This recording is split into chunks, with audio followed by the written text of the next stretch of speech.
Hey guys, how's it going? Happy Halloween, happy Friday. Hope you're able to enjoy this day of crazy costumes and also still get a thing or two done around here in the land of world history. So let's get started.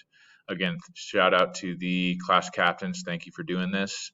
This shouldn't be more than maybe 3.5 minutes to be able to kind of give everybody a preview of what we're doing, to be able to mimic what's going to be happening next Tuesday through Friday when Mr. Foster's not going to be here. So as you can see from the learning objective, today we're going to be evaluating the contributions of differing social perspectives during key events in the French Revolution. Remember last time you guys chose an event that you're going to be tweeting about. One tweet for before the event happened, one tweet for during the event, and then one tweet for after. So we're going to be sharing that through Padlet, so that'll be pretty cool. So let's get started. First of all, take a moment or two to be able to go through these two questions on the warm-up. And remember that when I do come back a week from Monday, we will be having a warm-up check. So make sure you're keeping those warm-ups organized. So go ahead and pause if you want to, or you can pull up that slide deck. Okay.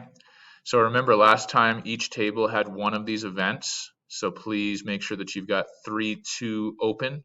And we're going to be going in and making sure that you have all of the different details, those W questions about this event. So when did it happen? Who was involved? What happened? Where was it?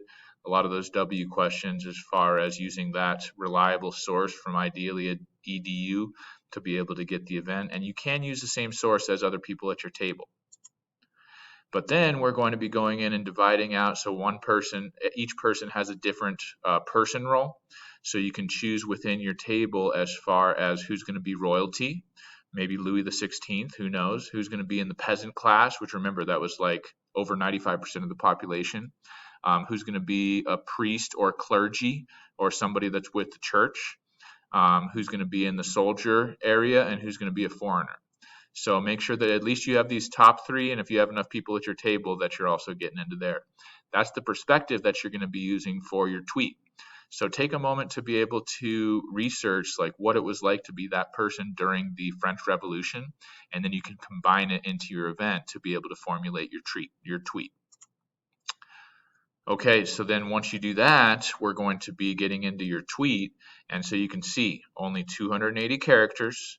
And make sure that, so that's about 2.5, 3 sentences. Hopefully you can at least still have one piece of evidence from a reliable source.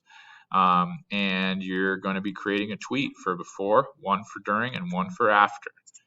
And then once we're done with that, you're going to be going on to a Padlet, which is going to be on the It's Learning page. You can find this Padlet, and you're going to be putting in one of those tweets. So you're going to choose whether or not you want to do before, during, or after the revolution. And make sure that when you are writing something incredible on your tweet, that you're also putting your name in there so you can get credit for it. All right, guys. So looking forward to today, and make the most of it, and happy Halloween, and enjoy this weekend as well. Thanks, guys.